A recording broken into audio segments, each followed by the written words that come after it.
support our homeless community. We have 4 guests today. Dr. Brian Klausner from Wake Med, Kim Crawford from the Raleigh Wake Partnership to Prevent and End Homelessness, Alice Lutz from Triangle Family Services, and Lorena McDowell from Wake County. Whenever I say Lorena's name, I get excited because that was my mom's name, and I never met anybody who had that name before. So anyhow, thanks to all of you for being here. We're going to start with Dr. Klausner. He's been asked to address some of the challenges that he's seen in trying to provide healthcare to our homeless community during the pandemic and potential solutions for improved care and service delivery. And I know you've seen a lot, Dr. Klausner, so go. All right. So, and I will be quick because I am fascinated to hear we have 3 excellent speakers behind me and true leaders in the last year to kind of help us navigate through COVID. Quick introduction. I'm a primary care physician. I've been doing homeless medicine now for over 15 years, and I can tell you I love it. You have an amazing opportunity to meet incredible people who have an incredible strength and are dealing with barriers and obstacles in their daily life that we can't even begin to imagine.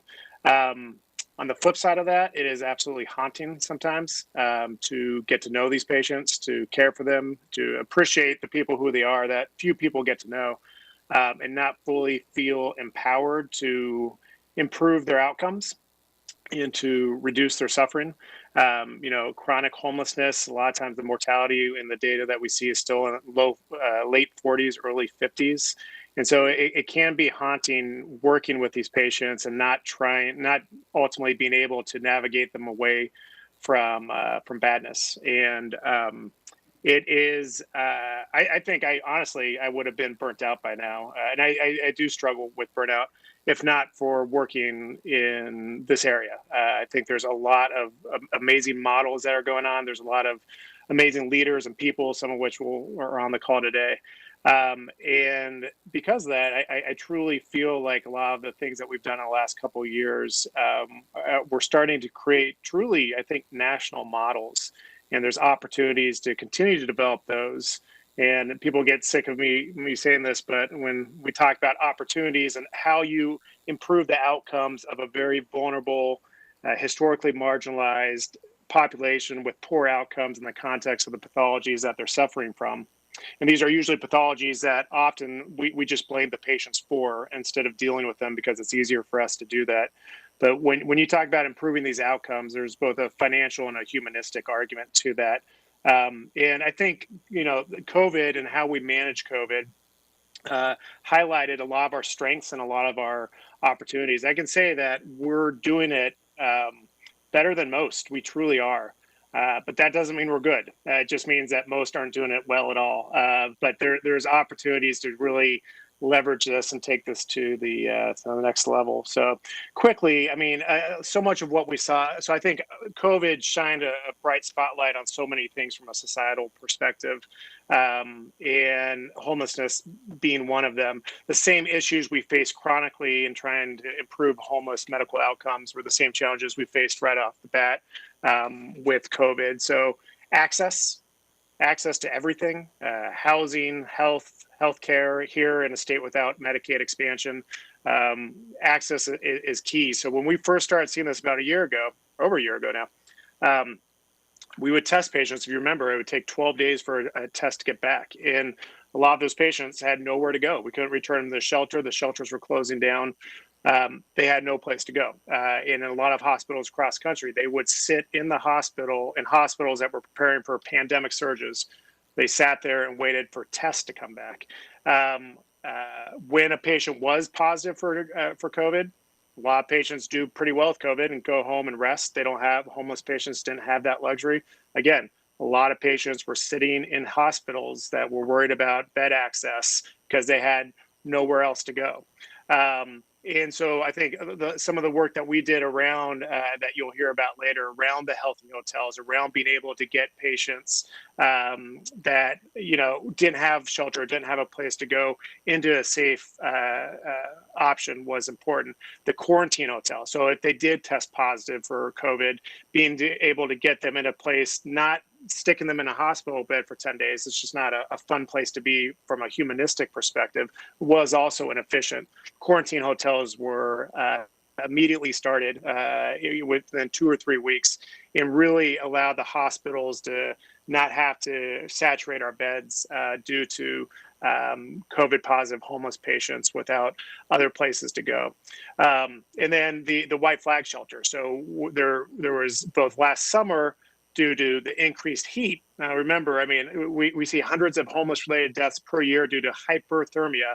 It's an absolute killer. Last summer was brutal. We had a lot of days where the heat index was 105, 106.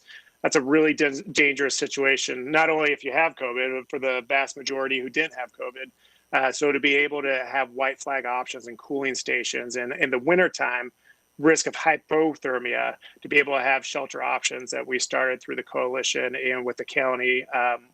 Amazing work done on that front. But I think it shined a spotlight on how access to not only stable housing chronically, obviously that's the goal, but even in the short term is so important.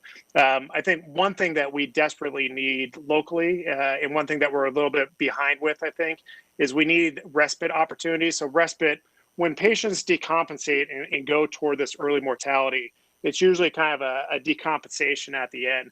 They go to the hospital, they go back into the chaos of being homeless. If you're sick, if you're dealing with a chronic disease, you can go home, you can rest, you can sleep, you can eat well. Our homeless patients don't have that luxury. So a lot of cities have these respite care centers, a lot of times facilitated through shelters, stay in beds. And this is something that we've explored here. And it allows them a safe place to recuperate in between this illness and to fully recover. Too healthy to be in the hospital, but too sick to be on the streets. And I think COVID showed why that's important. It's the same thing with the quarantine hotel. You couldn't discharge these patients back into the streets, or they would be back in the hospital. They would decompensate. They needed rest. They needed safety from the chaos of homelessness. And so I think that was a really important example. We were disappointed initially. So I think another highlight is a lot of times, for reasons, again, sometimes homeless patients are blamed for the pathologies and we kind of just feel like it might be their fault. And sometimes they don't get the resources and healthcare resources they need. Vaccines. So we were all set to, they were stage one, homeless patients were stage one up until December, until that changed to better align with national guidelines, which I think really minimized the risk to homeless patients. And we got pushed back to stage 4. And so that was tough. So we had an extra 3 or 4 months during a cold winter where we saw a lot more cases of hypothermia and trench foot and exposure related issues, even despite the white flag shelter that we were able to open most of the cold nights. But we were starting to see a lot more of that, and not being able to vaccinate and hope to open back up services, which we still desperately need to do, exposed our patients to being shut out of a lot of shelters and a lot of options during a really cold winter. And so I think, moving forward, I know I have a couple minutes. I'm going to wrap up here. And we're starting to come out of it now, but remember, we're in a lot of ways, we're just getting started. So we are starting to see addiction go up. We're starting to see overdoses go up by about 30%. We're starting to see a lot of new homeless residents, and we're starting to see a lot of behavioral health issues, anxiety, depression, increased suicidal ideation. In a lot of ways, we're just getting started from the second wave of the societal and the mental health impact on our society. So as we talk about access to resources, access to therapy, access to medical care, and how we collaborate around that. Mayor Baldwin, to your point, what can we do better? What can we do moving forward? I think so much of it starts with education like this, of why it's important, why we might be missing it a little bit, missing the point when we think about homeless medicine, especially if we think about it as self-inflicted, why that's not going to cure the pathologies that that are expensive and are going to progress if we continue not to address them. And so a lot of it starts with education. I think at the county level, at the community level, why this is important. You match education with data.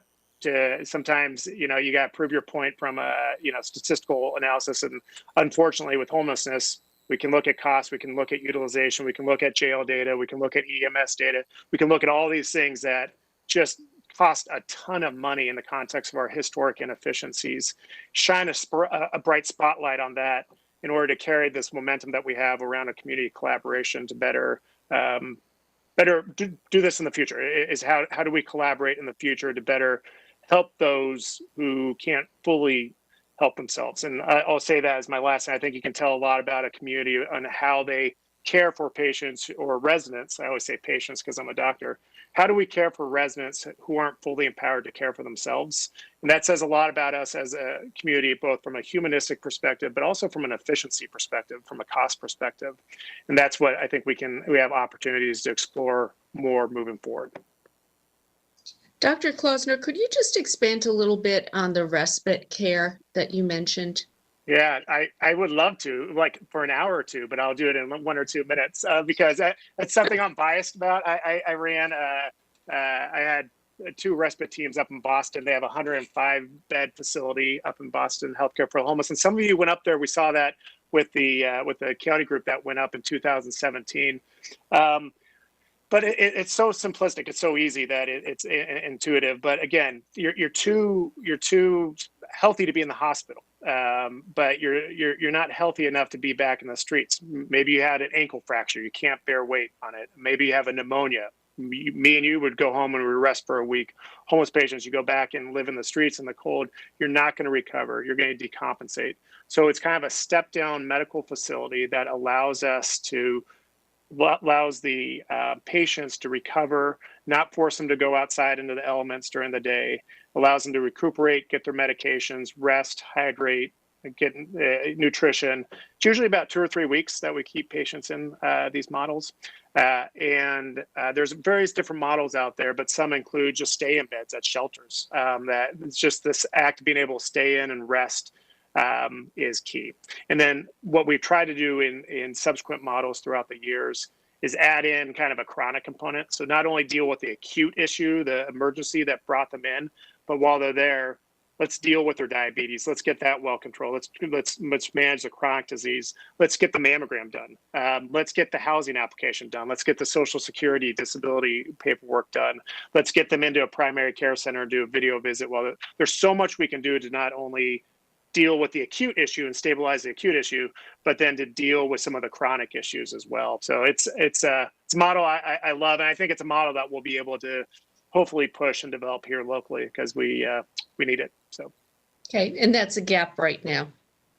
That is a gap. Yeah, we run a small one out in Angier for just severe cases, but on average, some cities average around 12 beds per 1,000 homeless residents. So in Boston, we're about 110, 115 beds for a homeless census around 10,000. So we would definitely, I think, benefit from the utilization of 5 to 10 beds at least to meet our population needs.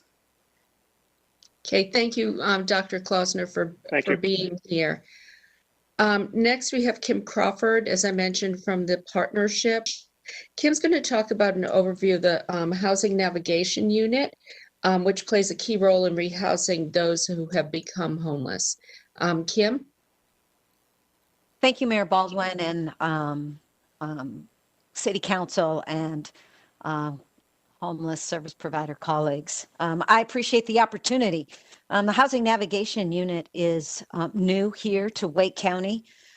It's not new across the country, though. This is it's relatively new. The COVID pandemic has certainly highlighted the need for housing navigation and landlord engagement programs throughout the country. There are some key communities that we have consulted with as we grow our program, specifically Phoenix, Indianapolis, LA, and Fort Worth, Texas. Again, like I said, it has been highlighted or brought to the forefront because of the pandemic. Certainly, we do know that we have experienced an increase in those experiencing homelessness and those at risk of homelessness. Of course, we also, while we look at the housing need in Wake County, we do understand that we have an affordable housing crisis. And of course, we talk about that all of the time. And thankfully, we live in a community that understands the need for affordable housing, passing of the housing bond, for example. And therefore, we will be getting affordable housing bricks and mortar buildings built. What that does not do, though, is address the need for today. Great future foresight, but what do we do today? We have over 300 addresses that we need. So the Housing Navigation Unit is designed to build a rehousing infrastructure to scale our community efforts to house those experiencing homelessness. So our work is to build a stronger Wake County through a centralized effort, a centralized platform, if you will. We are asking all of our community to say yes to this new intervention. So how does it work? First and foremost, we find units now. We look for units now. We implement an acquisition criteria. So the part one of that is that we go out and we speak with our investors, our apartment communities, our property owners, from large to mom and pop property owners. We provide an incentive bonus. For every lease you sign with one of our prospective client or tenants or homeless service provider client, we will pay you up to $750 for every lease that you sign. On the back end of that, we will also help you protect your property. We understand that you believe that you're taking a risk engaging and entering into this program. We understand that some people damage property. So we will help you protect that property up to $2,500 risk mitigation. So once we have those landlords and we build a pool of landlords, we have a database. That database name is called PadMission. And so landlords, property owners, enter their available units into PadMission. On the other side, our homeless service providers can go into PadMission, enter in their search criteria, and then they will be connected with these property owners who already meet and understand our housing criteria, our housing needs, understand the housing barriers, credit history, criminal background, those types of things. They already understand that. There's minimal paperwork. We try and take that off of everybody. And so the Housing Navigation Unit will pick up a lot of that paperwork. The only thing that we ask when a lease is signed is that we get a copy of the lease. There is an inspection. That inspection is required by most of our funders, and that we get the W-9 from that property owner so that we can pay them. At move-in, many of our service providers, if not all of our service providers, can then also provide additional financial support. In other words, they can help pay for the deposit, they can help pay arrears, and they can also help for a specified period of time, help with the rent itself. At move out, again, we will help them protect that unit with up to $2,500 of risk mitigation funding. So what are the benefits? I know that already sounds fantastic, but specifically, what are some of those benefits then? Certainly, the Housing Navigation Unit is client-centered. We're focusing on the benefits to the prospective tenant, but our clients are also our property owners. We try and streamline that process for them. So we provide free vacancy listings through PadMission. It helps them reduce their marketing costs by advertising through PadMission. As soon as someone moves out, someone else can move right back in. The partnership Housing Navigation Unit staff certainly provides support They provide support for our property owners and our homeless service providers. They provide support in terms of education, communication, mediation, many different levels of support. Our property owners also do receive the benefit of the case management services that our homeless service providers are providing those prospective tenants. Once that prospective tenant is housed through our rapid rehousing programs, for example, their goal is to surround those tenants with mainstream resources. So in other words, our homeless service providers are not just dropping someone into one of these units and then saying, see you later, bye. They're working with them so that they can be connected with transportation, education, health, employment. That's our goal. House and then wrap with mainstream resources. Our landlords can also expect that the financial assistance, the rents, for example, are paid directly to them so that they can receive that money right up front. Certainly the loss reimbursement, the risk mitigation funds of up to $2,500 is absolutely a benefit. On the homeless service provider side, our case managers are case managers. They're social workers, and they are really good at what they do. They are really good at what they do. They didn't sign up to be a housing locator. They didn't sign up to be a real estate agent. So the partnership staff is just that. That's all we do. We are the housing locators. We are that real estate connection. All they need to do is go into pad mission and look for the unit. We'll do the work with continuing and building that relationship with the landlords in partnership with our homeless service providers.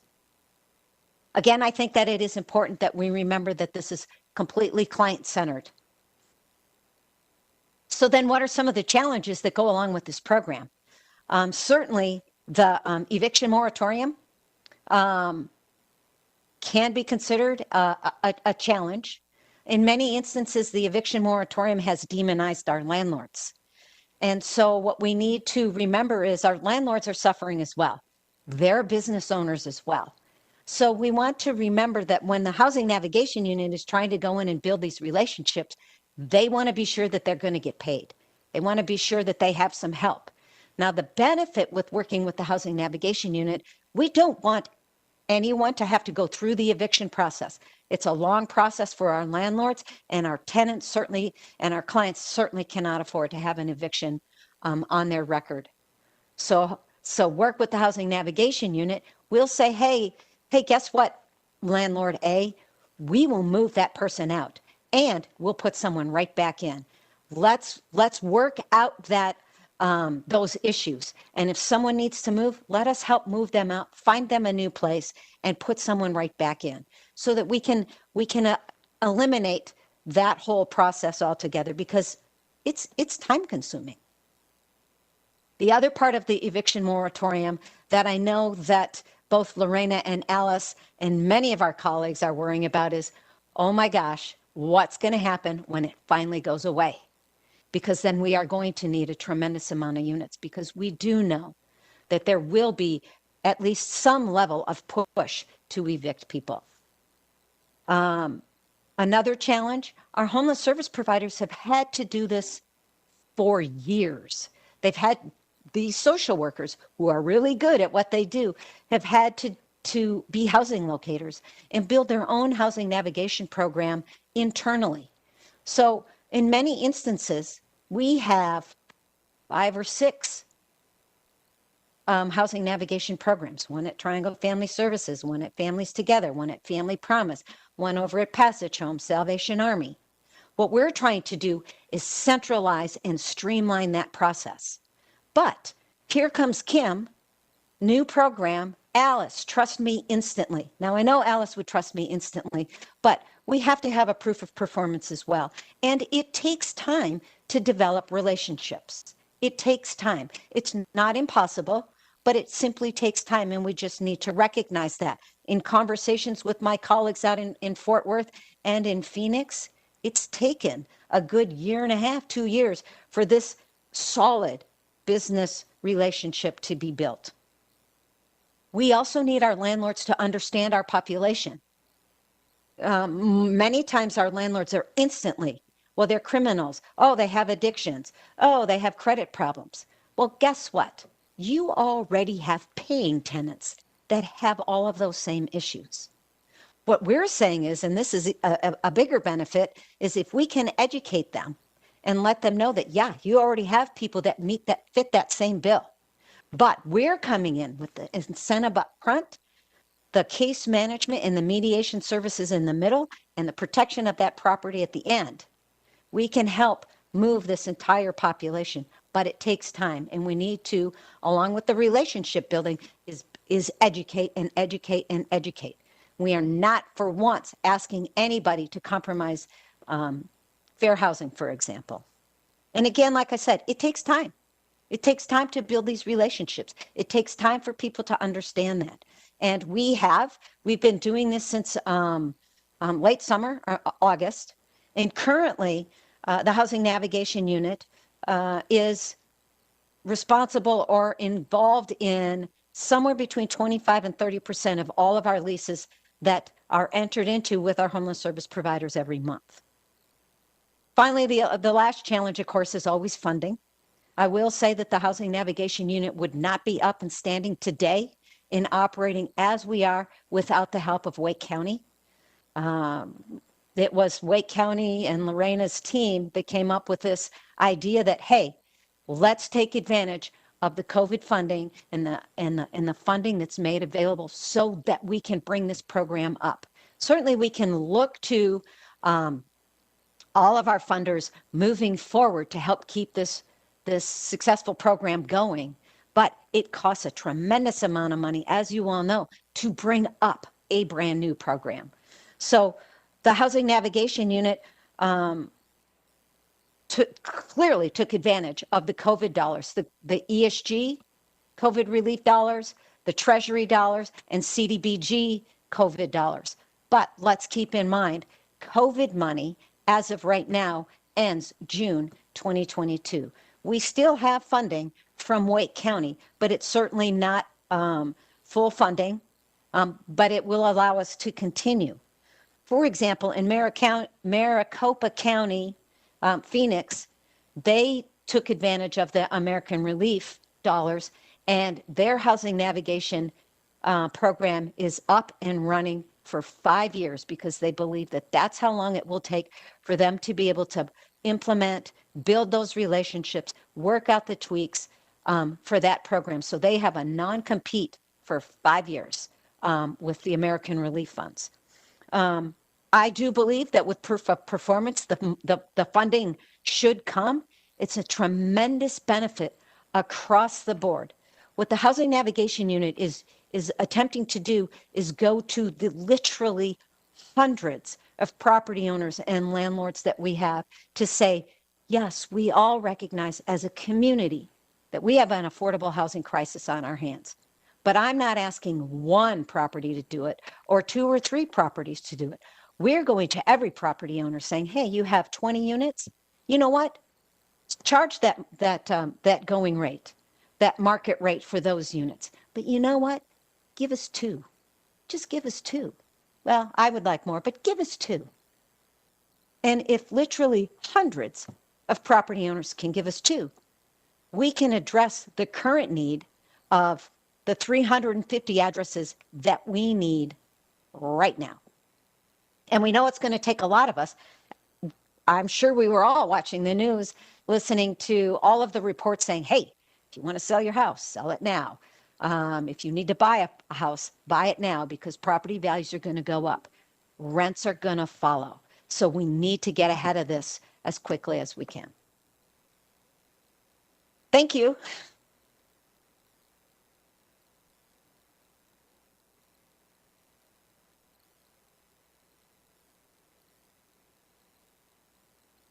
Triangle Family Services.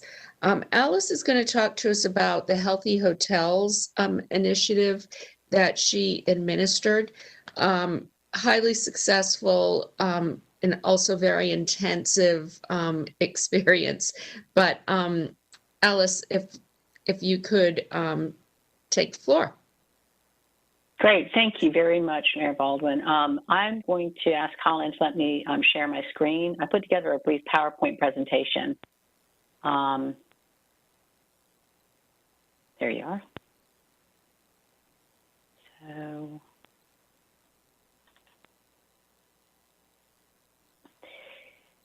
as I understand it, one of the pieces, or I guess two questions, is what are the challenges and the benefits, and what resources would it take to sustain it? Those are the two pieces that I'm going to be covering today. This project was funded through the CARES Act dollars in Wake County, and Lorena and her team put a lot of faith and trust and everything else into Triangle Family Services to run one of the hotels. And so our hotel that we ran was the one for the singles, adults, men and women, and there were some families there with adult children. Interesting in listening to Dr. Klausner, in a lot of ways, this hotel, the project, the H2H Hotel, was really a respite care. We had people that were in need of getting additional services, whether it's cancer treatment or just a whole host of things that they needed, and we were able to provide them the safe housing. Basically, what happened was just kind of looking and adding on to what Kim said is we were part of a whole system. And so the referrals came through the coordinated assessment, and the coordinated assessment line is now out of Oak City Cares. And then we had a whole system of providers that were on site. And then the whole goal was to transition the residents from the hotel to housing. I'm using intentionally housing. We were using the phrase stable housing. The challenge is with the eviction moratorium and the CARES Act dollars going away, I do have concerns about how stable they will remain. The level of what happens to these families is just because you get them in a stable house, it doesn't mean that their addiction goes away. It doesn't mean that the challenges that got them there in the first place are gone. So that case and care management is really, really an essential piece that I believe is a gap. So one of the things that I want to kind of talk about is some of the, what I'm going to call the secret sauce of feet on the street. Again, we would not have done this project without Wake County support and the whole host of additional supportive services that they provided for the partners that were on site is the reason that made this program a success. The second piece is very early on, we took a look at the structure of what was needed for this program. And in my humble opinion is oftentimes we ask service people to be facilities managers. So we went to the hotels and we hired their operational staff. These are people who run facilities 24/7. They know how to do, security overnight. They know how to kind of intervene when there's a pipe that busts. And so we separated into the core competencies of having the hotel staff serve as our facilities management, and then that allowed our case managers to do what they do best, case manage.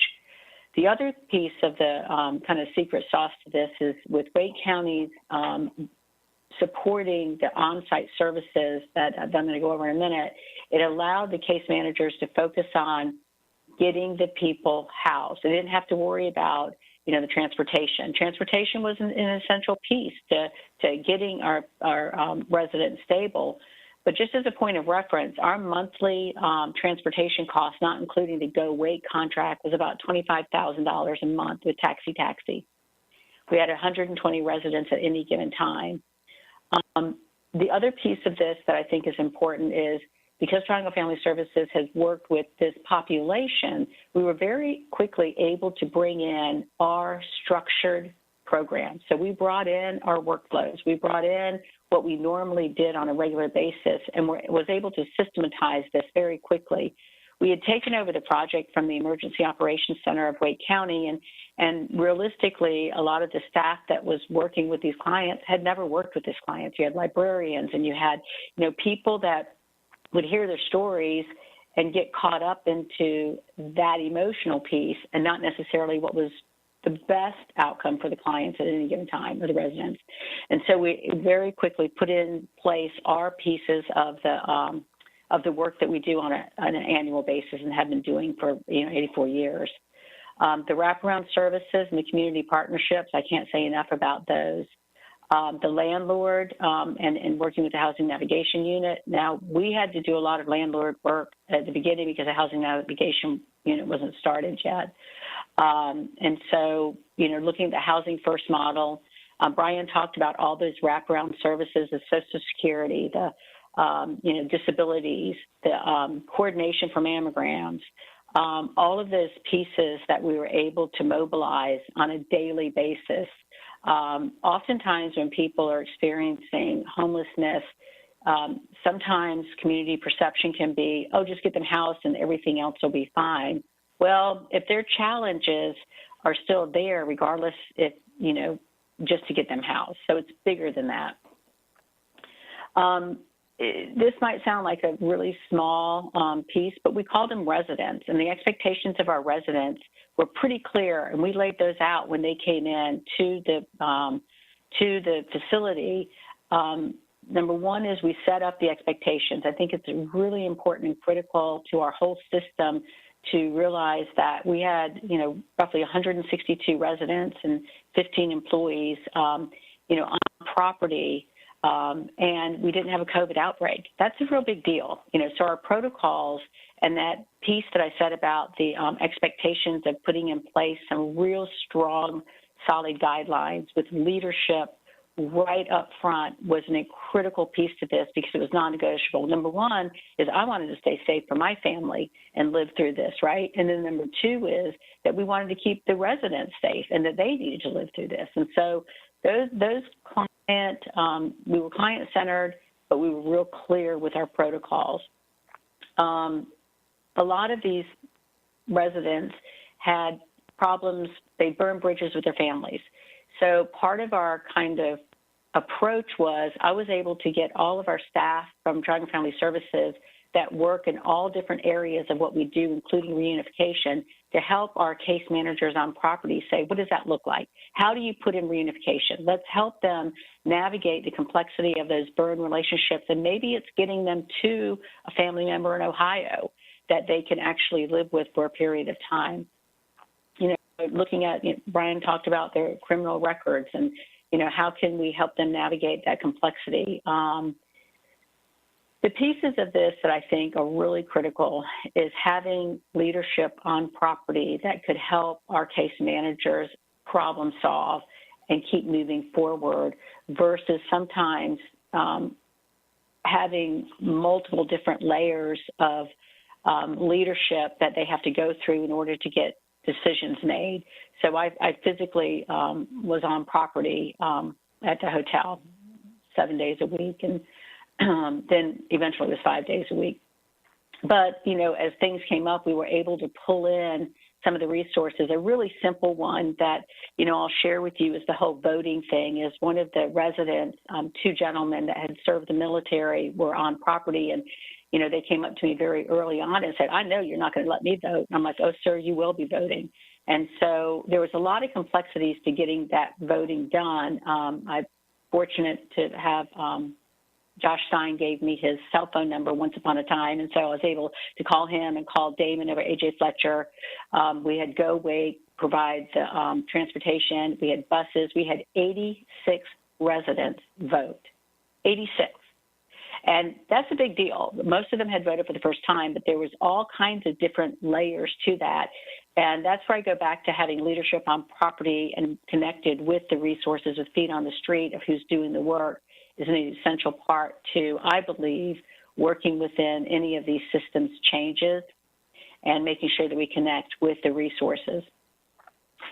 So Lorena's team inherited the hotel, the Emergency Operations Center, and there were some of the services already on site that very quickly they had, I'm not really sure how they assessed the ones that stayed and some that didn't, but the ones that stayed were essential. Our registered nurse was with us the entire time. It was the same nurse. That's really a critical component to this because that consistency of the resident of when they're coming in and out of the hospital, they're needing additional medication, they're needing the mental health support. We had a contract with with Alliance, Triangle Family Services did and does. And so when there was additional need for mental health services, we were able to, I don't want to say circumvent a system, but we were able to contact Sean, our resources over there, and say, hey, this is what we really need. Can we pivot? Can we look at this differently? Because this is what we're seeing. The medication management alone was just a very complicated piece that Lorena and her team continued to manage through the whole time. We worked with hospital systems to get flu shots, testing, COVID screening, healing transitions. They were amazing with their dosing clinics. So you can see the whole list is that one of the things that I believe was part of the success of this program was Triangle Family Services had relationships already with the majority of these resources. So back to what Kim said about kind of trust is like we had already built that trust and that ready-made service kind of resources and relationships. We had security 24/7. We installed cameras. We monitored the cameras. We kicked people out when they did really stupid things. We also tried to bring in, when we inherited the program, there were some, what I would call inefficiencies. And one of them was there was one or two people that full time, all they would do is go out to the store and buy things that the residents needed. And I'm like, first of all, we didn't get the money to have two staff people run around and buy all these things. Second of all, I don't think it was in the client's best interest. And so we had a canteen installed on site that for the most requested items. And when they had to suddenly start paying for the items for them by themselves, guess what? They didn't need that 12-pack of Yoo-Hoos or whatever they were wanting. We did have a lot of on-site support with different partners that would set up game nights and stuff like that. And then, of course, we had the COVID testing with Advance and the screenings. So, Mayor Baldwin, you talked about the success, and I want to say that we did have some successes. We had the 162 residents housed. However, I want to go back to the cost of this, and that's where I want to spend some time is really, this is a permanent supportive housing / respite care program that was stood up from June 10th through the end of December. We, look at how this all was pulled together is I believe that Triangle Family Services knowledge and historical perspective of being in street outreach, rapid rehousing, permanent supportive housing with our RAP team was an essential component to this particular hotel because we were able to bring in some of the services and the gaps that we had identified. I can't say enough that, some of our systems that we had in place that are tried and true to Triangle Family Services, I dusted off what was, working and what wasn't working, and we immediately got those systems in place, including, weekly case conferencing, including on-site training, bringing our consumer credit counselors that provided financial education. We had anger management class, on site through the virtual services. We all talk about the data points, and everyone who's worked with me knows that that's kind of a key piece to, how we kind of monitor the successes of what we're doing. Our brand of services was brought in and really looked at some of the cost-saving analysis. Let me see, my screen just froze. Not sure what to do about that. Colin, do you have any input? Hey, Colin. Okay. Okay. Got it. Yeah, got it. Thank you. So Brian mentioned some of the cost savings of incarceration and, the emergency shelters and stuff like that. And yes, it saved money and it was expensive. So I used the dollars that Lorena shared with the county commissioner's presentation that she gave as far as what the cost of the program was. So here you have it. Again, yes, it was a program that served at a very, very critical time, but that's a lot of money. and the sustainability of it. So I want to kind of go back to the hybrid of how I'm seeing this program is a respite / permanent supportive housing in a hotel setting. So we're estimating the savings to be about $5 million.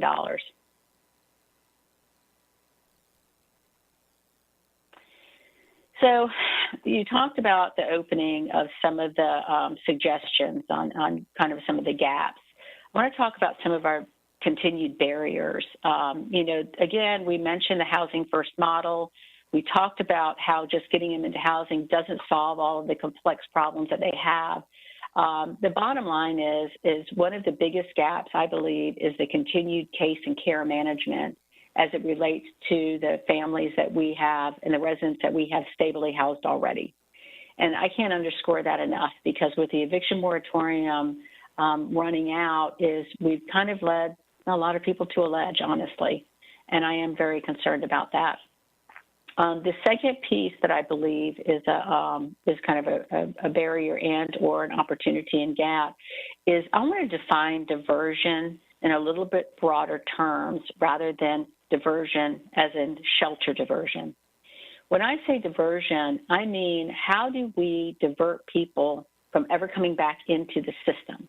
And if we can do that, then we have just effectively created multiple additional units because we've saved that family and kept them in that unit, right? So then we don't need more units down the road. They prevented them from having, you know, different eviction notices or evictions on their record and stuff. So our belief is that, you know, our engagement of the residents, we created a little mini city. And, you know, our staff was on site. They saw us wearing our masks. They saw us doing all of the things, and we engaged them in their care as opposed to telling them what they needed to do. And I think that is a really, really critical piece. I cannot remember who phrased this, but, you know, maybe it was Brian, but, you know, we wrap our services around our families instead of our families around services. And so it was like a one-stop shop where they could get all of the care that they needed, and we followed through with it. We had some problems. I'm not going to, you know, sugarcoat that. We had some very, very complex conflicts. We were looking at roommate compatibility, and we put people in, like we had some medical pods with people that had 4 units that were going to have similar medical needs moving in together, whether it's for the food or for the medical transportation or the dosing clinic. We worked on the outside. We knew we were going away December 30th. And so when our residents left, we made sure that they were connected to resources out in the community already. That transportation, that was an ongoing nightmare. And so the biggest challenge I see is ongoing funding for a project of this size and this magnitude. It is expensive, yet it does save money in the long-term short run, and it saves lives. I had a case manager come up to my office the other day at the agency, and there was a woman who received cancer treatment during her stay with us, and she had transportation that provided her to go to the hospital. And she just finished her cancer treatment, and she's in remission. So she will live, as she credits this program with saving her life. So the combination of working with the system and an agency that has a history, finding people who have expertise and the expertise that they have, I think that we need to really, as a systems change, stop having service providers also be the maintenance crew, also be the person that unstops the toilets, the person, and that's what we do so often. So having the separation of the facilities management operations, who's trained to operate facilities, and the service is a real critical component to this. And then I guess to conclude is the 2 pieces that I think is a gap, and please know I've already had a conversation with Larry and Lamont about this, is the ongoing case and care management, and especially for the people that we have already housed, And then the looking at the diversion piece, and diversion from a very bigger picture, and the diversion meaning that diverting people from a system so that then we can keep them out of the upstream, as you might say. So what I tried to do in that brief PowerPoint, believe it or not, it was about as brief as I could make my 7 months of this experience. I tried to consolidate. So that's the big picture, and I'm not sure if I left anything out. Lorena, I don't know if I left anything out. I tried to kind of put together from the conversations with the county commissioners, from our conversations and our experience of the feet on the street. There's a lot of lessons learned here. So thank you. Thank you, Alice. Every time I see this presentation, I'm just fully amazed at what you were able to accomplish and the number of people you were able to house, but also the compassion and common sense that was used in the approach. Really, you deserve some major kudos. So thank you for that. Thank you.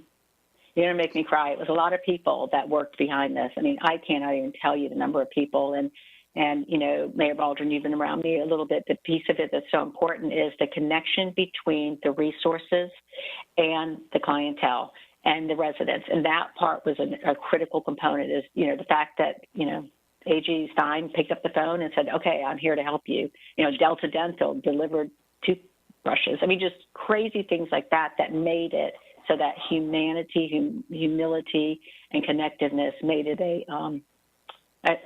community. I think I recall you telling me too that some of the people who lived in the hotel together actually ended up being housed together. And it's like their own mini support system, but they became, you know, friends and family, and all of a sudden they had somebody that they could leave with who was also a sense of support. And, you know, that makes that program very unique as well. It does, and I wish you could have been there when residents were moving out. The care and case managers were crying. Everybody was like, you know, it was part of that whole community. But thank you. It was a unique experience for sure. Thank you, Alice. Next, Lorena. I have been kind of haunted since our last meeting by the policy issues that you described, where it's difficult to house families, intact families, or and then families who have older male children. And I wanted you to talk a little bit more about that today, and also your new permanent supportive housing unit within the department. So thanks for being here. Sure. Thanks for having me. And thank you for putting together this really great panel. I mean, you've got some amazing partners on this call right now who have done really amazing work. I think you've heard Wake's been busy with our partners. We've heard about a number of the programs that we've either pushed out or funded using coronavirus or county dollars. Alice, you did a great job of talking about H2H. That program, you know, I think it was two different sites, and overall was able to house 301 households throughout the program. Alice's team, I specifically called Alice about this program and asked if they would be a partner because we knew that they could take it to the next level, and they absolutely did. And so we were very glad to partner with them. Can't take all the credit. We did have Vanessa Kopp, who was our program coordinator between the two sites, who did a lot of work as well. But between that, between our, you know, White Flag, and I also want to co-sign everything that Dr. Brian Klausner said in terms of the need for respite care. And Alice spoke to that as well. That is a huge gap in our community as well. And we really do, I would love to partner with the city and have more conversation on that. That was a gap before COVID. It will be a gap even more so now. And so we really do need to figure out how to step up in that gap as well. I know that I was specifically asked today to speak about the families shelter issue.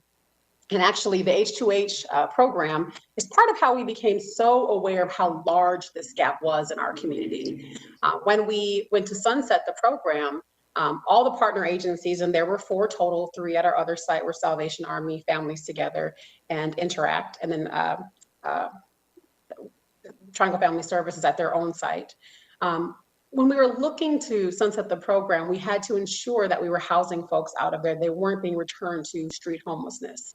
At the time of us first discussing the sunset of the program, the Treasury dollars were ending at the end of December, and that is why we first began the sunset of the programs by the end of December.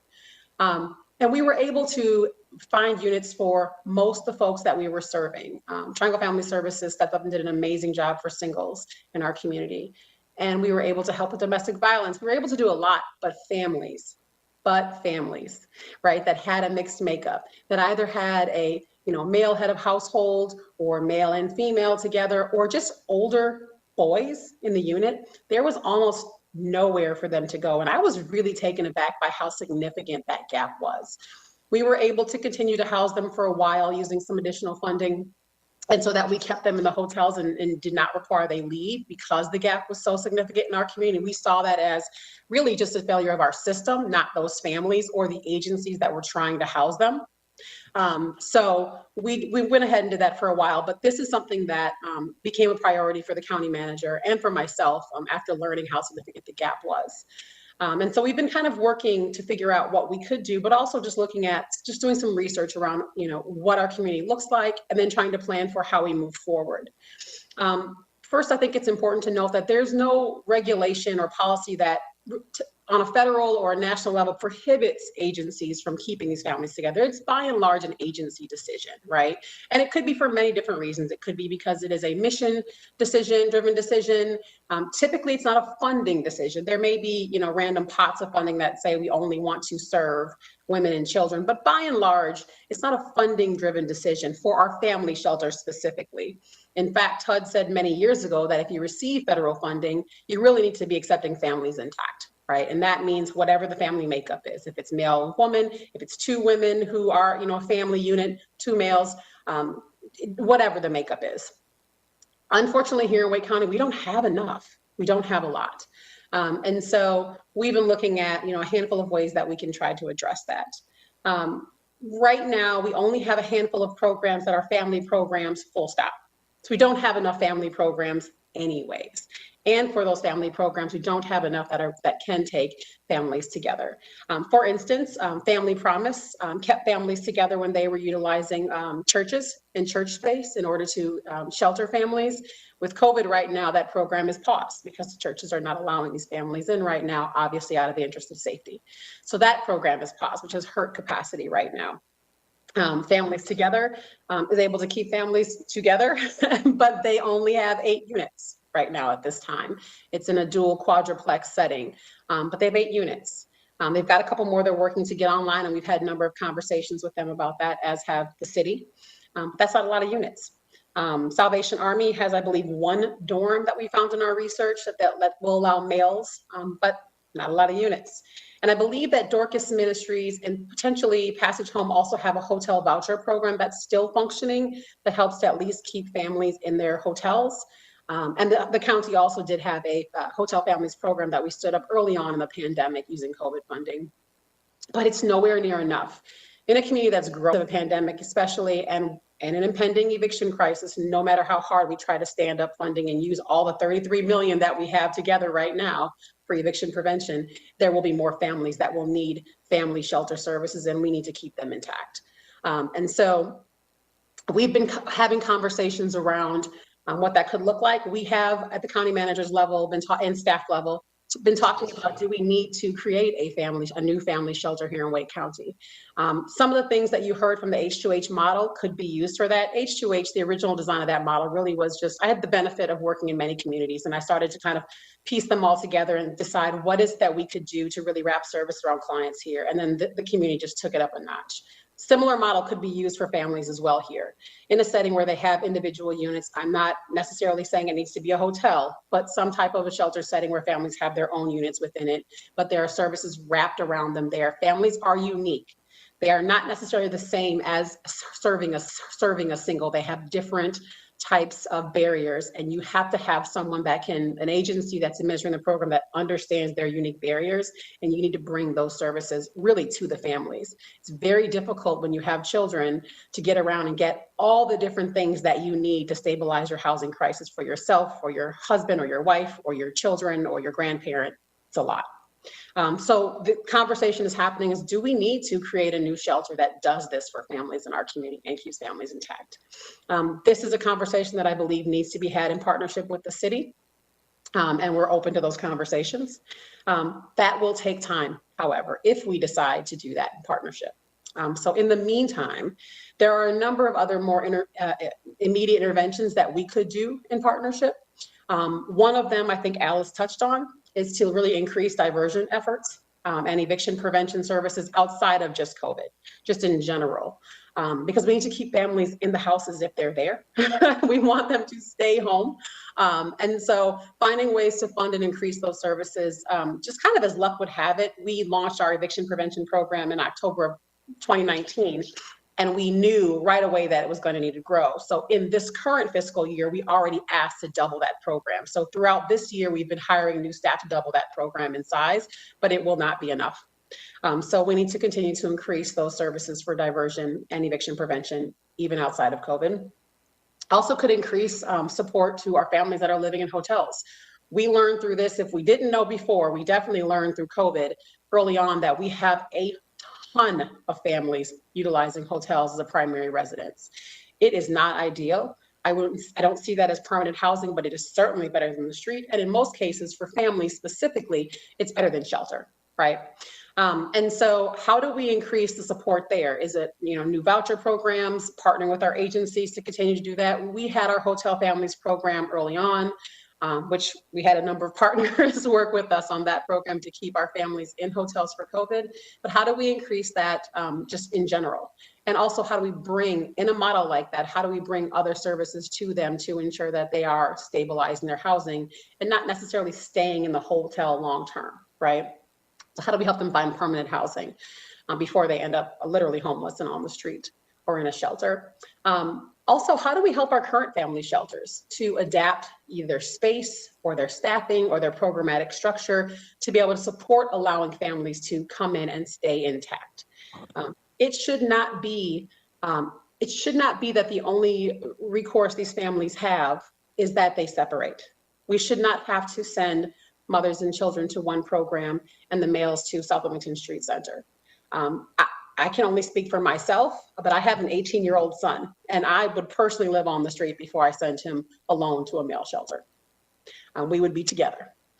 So, we really do need to figure out what other options we can provide to our community. Those are a few things that we could do. For supporting our current shelters, that would take some support. It would take likely both monetary support and also some consultation for how they could do it if they're interested. And so we are looking at what would that look like? What kind of monetary support could we offer? What kind of consultation could we offer these shelters if they're willing to make some of those changes? So those last few options are the more kind of immediate things that we could do together with our current community to try to stand up more services for families so they don't become literally homeless. But I do think at this point, especially given the growth and now knowing that we've got Apple coming, which will also put pressure. We know it's great for our community, but it will put pressure on our housing market. So we need to really ramp up other services for our community as well. It may be time for us to have that conversation about how we can open a family shelter. And maybe the H2H model is how we start, because a number of those services that are there, I think families would really benefit from. So I hate to interrupt, but it's 10 minutes to 1. At 1 o'clock, we have our Economic Development Committee meeting, which I have to hop on that. I was handed something that said that a citizen had signed up to speak, Lubin Previtt. Colin, do we have somebody on the line? That citizen has not joined. Okay. All right, thank you. And then I'm just going to ask quickly, committee members, do you have any questions for any of our guests today? Councilor Fort? Good afternoon, everyone. Kim, I had one quick question. You mentioned we needed somewhere between 300 and 350 addresses for folks who are in immediate need. Is that like at the 30% AMI range, or do you have any information about what income level those folks would be? Great question. Most of those addresses that I'm referring to and those prospective tenants have no income. They are well below. So when we are talking about addresses that we need, those units need to be, we say at fair market rent, but they must be below in order for our prospective tenants, our clients, to sustain those units. And I always say that we're talking about all of these different interventions, which is great. At the end of the day, the only thing that ends homelessness is an address. And the best way for people to be successful is for them to be self-sustaining, self-sufficient in their own home. So all of those 300, 350 plus must be at fair market rent or below. Thank you. Councilmember Buffkin. Thank you, Mayor, and thank you to each of you for your presentation. I'm inspired by what I've heard. I hear a lot of confirmation of things that we're already doing, and see a lot of return on our public dollars that are invested in this area. So I have two questions. They're related. One is at a high level in terms of the life cycle of our response to homelessness. Where, in your opinion, where are we in that cycle, and where should we be putting our energy? Is it coordinating and planning? Is it, developing systems and procedures and putting those into implementation? Are we at the point where we know what works best and we could put funding to discrete operations? And then on a more specific level, is there one thing that would make our response to the homeless crisis more effective? Just one thing that you see from your unique viewpoint that would make the difference? And that's for any of you that would like to comment. Thank you, Councilman Buffkin. I can answer from a systems change, is that coordination, and Lorena actually mentioned that just a minute ago about the coordination of the city and Wake County, looking at what that looks like for families and shelter. And from a system standpoint, for me, is let's kind of be all in the same room to have that conversation. Is some of your partners with Feet on the Street have some very valid input and experience that I think can help inform what those solutions are. And so I think kind of that collaboration, ironically, funders, and the city is no exception, is always saying to agencies, you need to collaborate more. Well, I'm going to say to you, you need to collaborate more. In all due respect. Thank you, Alice. Anybody else have a response?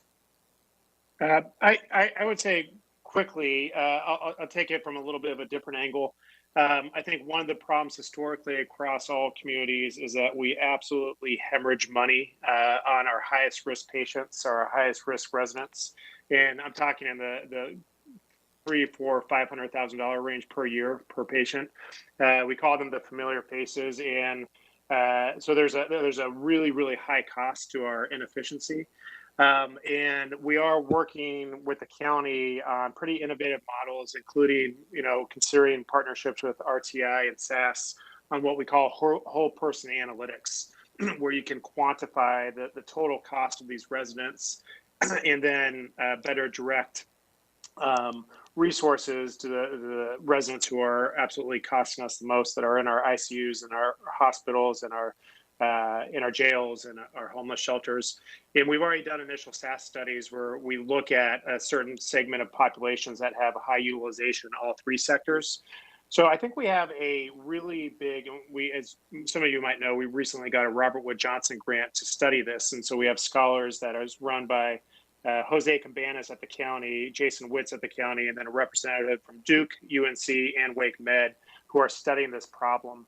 And we have a very unique opportunity to develop what we call whole person analytics in order to look at the cost benefit of a lot of what we do. That leads to sustainability that could, impact when we have, changes in leadership or whatever it is. But if you can prove an ROI to a lot of these projects that we're doing, then that would hopefully put us on a ground of long-term sustainability because it truly becomes bipartisan. It's not only the right thing to do for patients who are suffering, but they're suffering really expensively and we're tolerating that. So I think the more we look at the whole person analytics to drive decisions and outcomes and sustainability, the better off we're going to be. If I might, Thank you for that. might just kind of echo a little bit what Alice was saying. Councilman Buffkin, you ask, what should we do? I think that we demonstrated we know what to do. When there's the will behind it, we have the money right now. We have lots of money. Because of the COVID pandemic, we actually demonstrated that we know what to do. And I think that our community demonstrated that in a big way to the entire state for sure, and many corners of the country, that this is what you do. The H2H program, those programs, spectacular, very successful. Can they be tweaked? Of course they can. But do we know what to do? Yeah, we sure do. Slow down going in, take care of those in the middle, and speed up going out. We know what to do. What I would recommend, along with Alice's, collaborate both ways. We just need to keep it up. Okay, thank you. We have 3 minutes left. And I'm not sure where Councillor Cox went. I had seen Lost his connection, Mayor. He's texting me right now.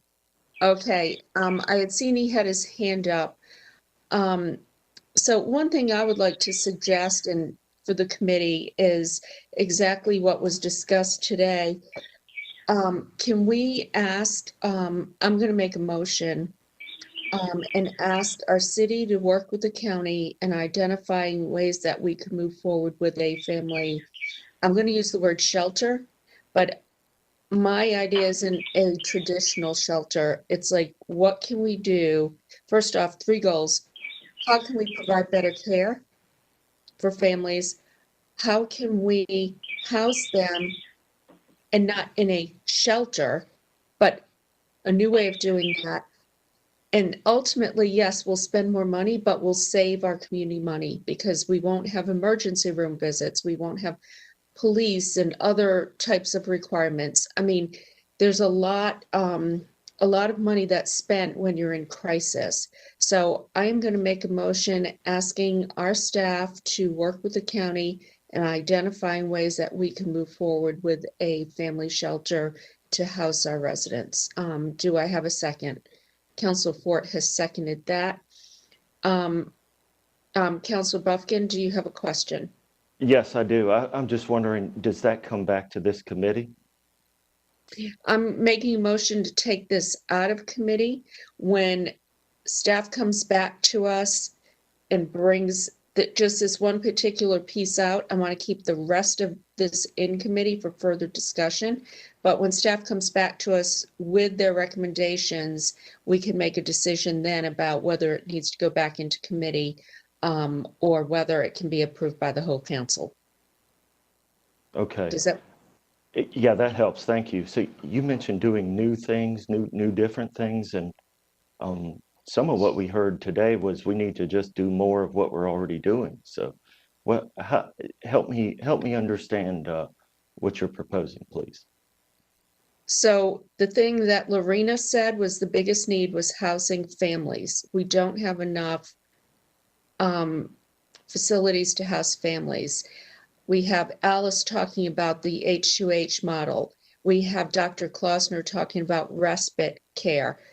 All of this combined is really about trying to find ways to house families. We have a critical shortage and a gap in that area. So my motion is pretty simple. It's addressing that gap to provide, have staff come back to us after they've talked with the county on ways that they can address this gap through family shelter.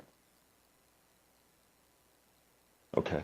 Well, I think that's a fine step. I hope it's not the last thing we do because it sounds like we've got a lot more gaps and areas we need to work on. So I'd favor keeping this matter in committee and continuing this discussion.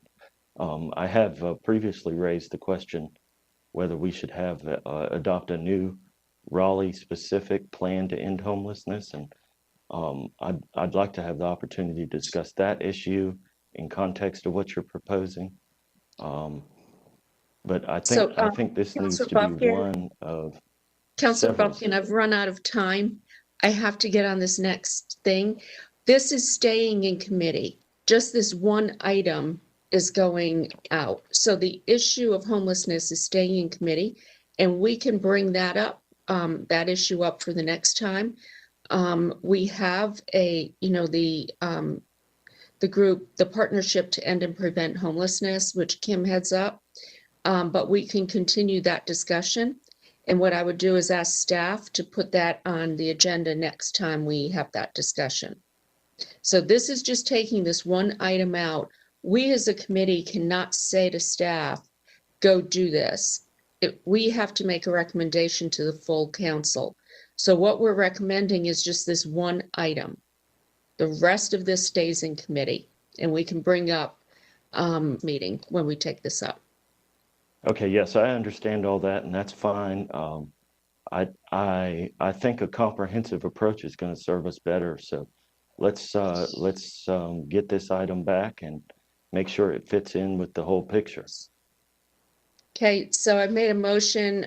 Councilor Fort has seconded it. All in favor to send this to the full council for further approval? Please raise your hand. Okay. That passes 3-1. Please let the record show that Councilor Cox was excused. He can he can support this at the next at the meeting when it comes to the full council. We will have the remaining items left in here, and then we will take up what Councilor Buffkin brought up as part of our next agenda item, with the remaining issues that still are staying here. Councilor Buffkin? Mayor, yeah, just as a matter of procedure, with Mr. Cox not being here, I'm not sure he should be recorded as voting no. I excused him. I'm sorry, I think you announced the vote 3-1. It was 3-0. Okay. He's Thank had you. I must have- logistical issues. I'm texting him everything now, but he can't get back in, so. Yes, Okay, and thank what you. I I must said, have what I misheard. said was he can vote if he would like to at the full meeting of the council. Okay. So that would be his way of showing support. Okay. All right. I want to thank everybody for being here today. This was a significant chunk of time for all of you, but great conversation.